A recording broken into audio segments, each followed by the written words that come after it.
Shalom Bapak Ibu Saudara-saudari sidang Jemaat yang kekasih dalam Tuhan. Kembali lagi kita berjumpa dalam perenungan firman Tuhan saat ini berdasarkan Almanak Nas Gereja Kalimantan Evangelis, yaitu dari kitab Perjanjian Lama, kitab Ulangan pasal 10 ayat 1 hingga ayat yang ke-11. Judul perikopnya riwayat tentang loh batu yang baru. Kita berdoa terlebih dahulu.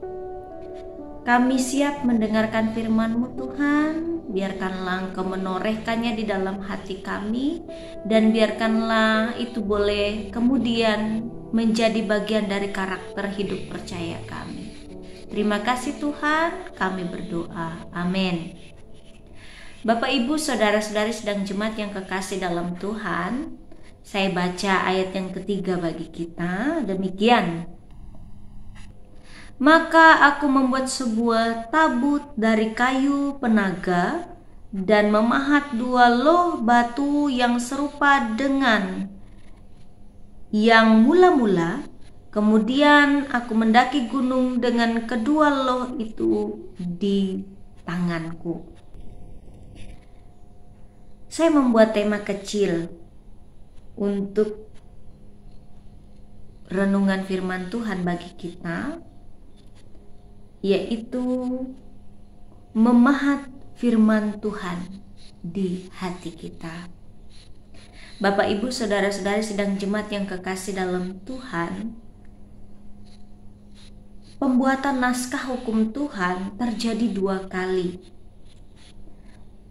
Yang pertama itu dipecahkan oleh Musa karena ia marah kepada bangsa Israel ketika mereka didapatinya menyembah patung lembu emas, dan Musa geram atas ketidaktaatan Israel. Dipahatnya kembali loh batu yang baru tanpa mengubah bunyi naskah pertama. Dikatakan pada ayat yang keempat juga bahwa pada loh itu ia menuliskan sama dengan tulisan yang mula-mula, artinya Allah membuatnya sama dengan tulisan yang mula-mula. Dan banyak hal yang terjadi sepanjang perjalanan Israel menuju tanah perjanjian. Terjadi banyak perkara dan peristiwa, dan bahkan tak terlupakan termasuk kematian Harun. Bahkan kemudian posisi Harun digantikan Eleazar anaknya. Kemudian ada penugasan terpilihnya khusus kaum Lewi sebagai pelayan di bait Allah. Semua hal yang dialami tak terlepas dari penyertaan Tuhan. Sebenarnya Tuhan mengasihi Israel dan tidak ingin mereka dimusnahkan. Namun problem Israel ini adalah mereka dalam kekerasan hati, tidak mau dibentuk oleh Tuhan. Sebagai pemimpin, Musa kadang dibuat kesal dengan sikap belagunya Israel. Ditolong berkali-kali oleh Tuhan, tidak membuat mereka bersyukur. Bahkan yang terjadi, mereka jatuh pada penyembahan berhala. Selalu mencari pembenaran diri untuk berdosa. Tuhan marah, tetapi Musa kembali memohon supaya Allah memberikan kesempatan dan bermurah hati kepada Israel. Kemudian loh batu yang diturunkan berisi bunyi hukum Tuhan dengan tujuan agar Israel itu memiliki kehidupan yang tertib, taat, takut akan Tuhan. Jika mereka turut kepada Tuhan, dengan sendirinya berkat dan kemurahan Tuhan itu dilimpahkan atas kehidupan mereka.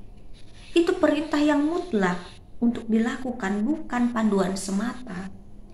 Dan ini juga bentuk penegasan Allah bahwa isi hukum itu tidak hanya sebagai bahan bacaan, tetap diperjuangkan, diupayakan menjadi karakter Israel.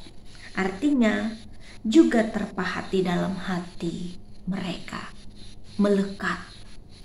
Apa relevansi bagi kehidupan Kristiani masa kini? Saya iringi dengan pertanyaan begini.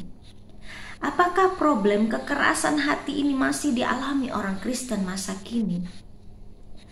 Kebaikan dan kemurahan Tuhan dalam suka dan duka bukannya disyukuri dan menjadi alasan taat, melainkan selalu cari-cari alasan untuk membenarkan kesalahan dan perbuatan dosa. Mari bertumbuh, kurangi berkeluh.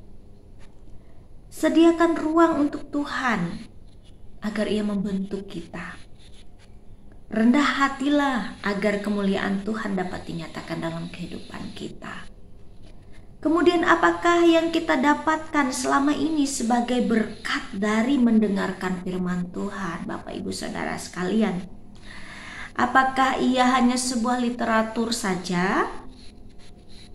Selama ini apakah pandangan kita dengan firman Tuhan kalau terdengar enak di telinga yes, kalau tidak enak didengar no, skip aja lah gitu. Suka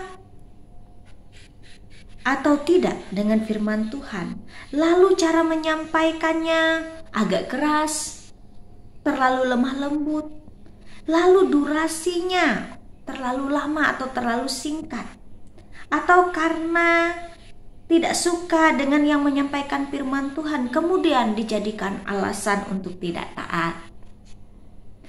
Oh, jangan salah Bapak Ibu Saudara-saudari sidang jemaat sekalian. Kita sebenarnya tidak bermasalah dengan durasi, tidak bermasalah dengan cara menyampaikan atau dengan orang yang menyampaikannya. Masalah kita adalah tidak mau memberi hati untuk dibentuk, dipahat oleh firman Tuhan. Pahit maupun manis didengar firman Tuhan, mari kita kecap, kita nikmati. Karena sesungguhnya kita memberikan kesempatan Allah mematrikannya di dalam hati kita. Orang yang mendengarkan firman Tuhan hidupnya tak pernah kehilangan berkat. Amin. Kita berdoa. Terima kasih buat firman Tuhan. Kiranya kami tidak hanya mendengar dengan telinga, tapi hidup kami mendengarkan semuanya dan selalu menjadi alasan kami untuk hidup taat. Terima kasih Tuhan, pimpin kami selalu dengan firman-Mu. Amin. Terima kasih sudah mendengarkan firman Tuhan. Tuhan Yesus memberkati. Shalom.